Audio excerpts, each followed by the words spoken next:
Salut à tous et salut à toutes, c'est Xana. Aujourd'hui on se retrouve pour une vidéo afin de récupérer tout simplement toutes les données de notre véhicule depuis le jour où on le possède. Et quand je parle de toutes les données, c'est réellement toutes les données. Que ça soit recharge, achat, divers produits, bref, tout ce qui concerne votre voiture est sauvegardé et vous pouvez le récupérer. Et bien sûr aussi la conduite, un petit peu comme une boîte noire. Donc on a un historique complet comme ça du véhicule. Ça peut permettre plusieurs choses. Si jamais vous souhaitez justement savoir tout ce que vous avez investi dans le véhicule, pour la revente, pourquoi pas dire comme quoi toutes les factures sont présentes. Bref, tout est là. Pour ce faire, on va aller sur le site Tesla. Donc là, on nous propose le nouvel modèle Y, c'est pas ça le but. On va aller en haut à droite, on va cliquer sur le petit bonhomme. Le petit bonhomme va nous demander de nous connecter. Donc ça, c'est déjà fait pour moi. Nous arrivons ici avec mon véhicule que je possède depuis 2021. Mais on ne va pas cliquer sur gérer le véhicule. On va plutôt aller dans paramètres des comptes. Voilà. On va aller ensuite dans données et confidentialité. Et là, il y a marqué demander les données. Je demande donc une copie. Voilà, je choisis donc ce que je souhaite faire. Donc par défaut, il va me demander de récupérer toutes mes données.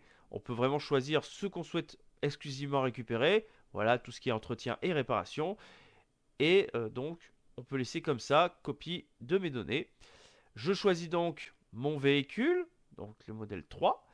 Et je choisis depuis quand je veux. Alors, on peut vraiment remonter à la date d'achat du véhicule, mais parfois un peu avant, puisque par exemple, moi, c'est un juin 2021 que j'ai acheté le véhicule, et je me rends compte que là, donc je l'ai acheté le 8, précisément juin, enfin, je l'ai récupéré le 8, et je me rends compte que là, vous voyez, j'ai des données qui vont depuis le 17 avril. J'ai rien donné avant, mais depuis le 17 avril, j'ai des données.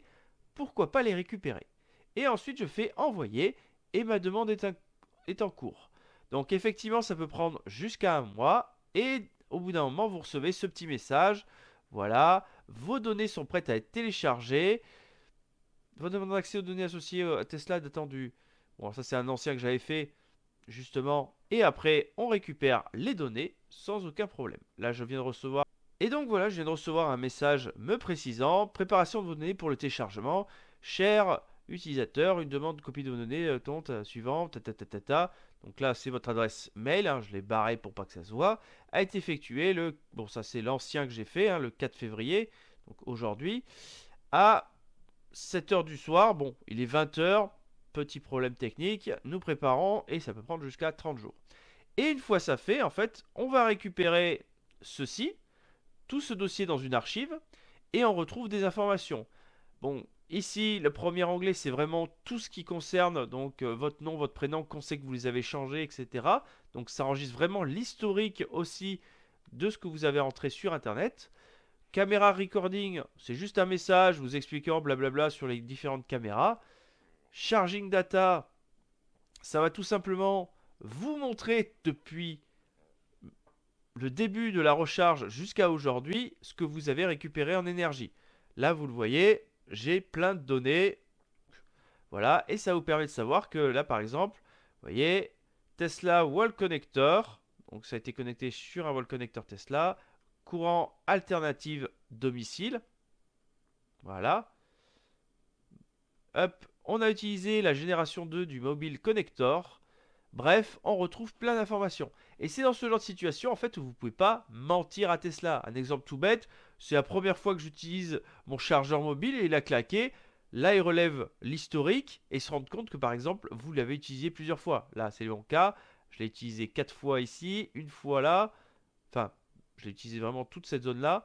Et après, on voit que c'est que des charges alternatives avec autre chose. Invoice, donc c'est vraiment tout ce qui concerne justement les achats que vous avez effectués avec votre véhicule. Donc là par exemple, modèle 3 OTA Upgrade, on voit que j'ai fait un achat. L'achat c'est Real Heater Siège, donc les sièges arrière chauffants que j'avais acheté voilà, au prix de 250 euros. Et je m'étais fait avoir parce qu'il y avait une promotion qui descendait à je crois 150 si on n'avait pas le volant chauffant, ce que je n'ai pas. Ici on retrouve toutes les connexions premium que j'ai achetées. Donc c'est très bien pour ceux d'entre vous qui font des factures, au moins vous retrouvez l'entièreté des factures. Et ici, toutes les supercharges que j'ai effectuées. Il s'agit là en fait de toutes mes factures. J'étais en train de me demander pourquoi je n'ai que des factures qui commencent à partir de septembre alors que j'ai depuis juin. C'est parce qu'en fait, avant, comme j'étais sur de la recharge gratuite, eh bien, je n'ai forcément aucune facture étant donné que les charges étaient gratuites. Hop, on continue. Le service historique, donc ça c'est toutes les demandes que j'ai fait avec les différentes interventions, hein. Voilà, donc là on nous explique un peu comment ça se passe, hein. Faites-le depuis votre téléphone. Et on peut remarquer que dès le 28 juin, soit même pas un mois après l'achat du véhicule, j'ai déjà une facture. Voilà, donc là j'ai un message. Alors ça c'est toujours un peu dommage. Je crois que ça concerne. Hop. Franchement cette partie-là ne me dit rien du tout. Parce que j'ai jamais eu de problème. Mais là on voit que c'est une campagne de rappel effectuée. Donc je n'étais même pas au courant. Ça fait plaisir. Donc là. Et là par contre, plainte du client, vérification d'infiltration demandée, plus cash. Voilà. Alors ce jour-là, et je vous cache pas ma hyper heureuse situation. L'entreprise avait été inondée, donc on avait pratiquement 1 mètre d'eau. J'ai pris la voiture avant qu'elle soit immergée, tout simplement, et je l'ai déplacée. Seul problème, c'est qu'on était sur le parking et on avait des espèces de séparations avec avec des trottoirs. Et bien, quand tu arrives à 30 km/h dans le trottoir, ça a tout arraché. Fort heureusement, donc les mécanos m'ont dit, il n'y a pas de dégâts, mais alors par contre, vous avez noyé tout dessous. Rien n'est abîmé, heureusement. 3 ans après, j'ai eu aucun problème, mais on peut voir quand même tout ce qui a été fait sur le véhicule. Bref, on retrouve toute l'historique de notre véhicule, donc tout ce que vous avez fait, hein, les vidanges, les filtres à huile, les filtres à gasoil. Bref, voilà. Le véhicule data. Et ça, le véhicule data, c'est les logs tout simplement de votre véhicule, tout ce qui s'est passé. Donc, on va en ouvrir un au hasard, celui-là. Voilà. Et là, vous remarquez un truc, c'est que sur le fichier Excel, c'est tout en vrac et c'est extrêmement moche. Ça ne nous intéresse pas. Hop, on va revenir en arrière. Il faut sélectionner bien sûr toute la case A avant de faire ça. Pour sélectionner, puisque tout est situé dans la première case. On va aller dans Données, Convertir, donc Délimiter. Je fais suivant. On active la virgule et là vous voyez que en bas c'est écrit en vrac. J'appuie sur virgule, hop, on voit que toutes les cases sont alignées. Je fais donc terminer et là chaque case a justement son petit onglet. Et vous pouvez maintenant chercher ce que vous souhaitez comme information, soit par rapport à des dates. Hop, voilà, on va faire ça, comme ça, et vous pouvez tomber sur plein d'informations. Le système de freinage, donc avec la pression, donc on voit que j'ai freiné par moment, ou que la voiture elle-même fait ça. Donc ça, vu la pression exercée, c'est plus le fameux système de freinage automatique. Vous savez, c'est quand vous arrêtez d'accélérer à l'arrêt, le véhicule va se mettre à freiner. Quand vous signalez par exemple que au moment d'allumer la ventilation, il n'y a pas de ventilation, le système indique bien envoyer 15 de puissance et étrangement, moteur 0. Donc, moteur est forcément en panne.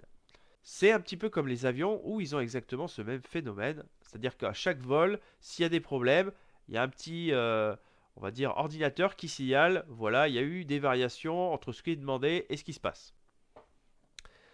Voilà tout simplement, et là vous récupérez toutes les infos. Alors méfiez-vous parce que j'ai certains fichiers qui sont à voilà, 20 mégaoctets, c'est pas beaucoup, mais à l'ouvrir, ça sature un peu l'ordinateur.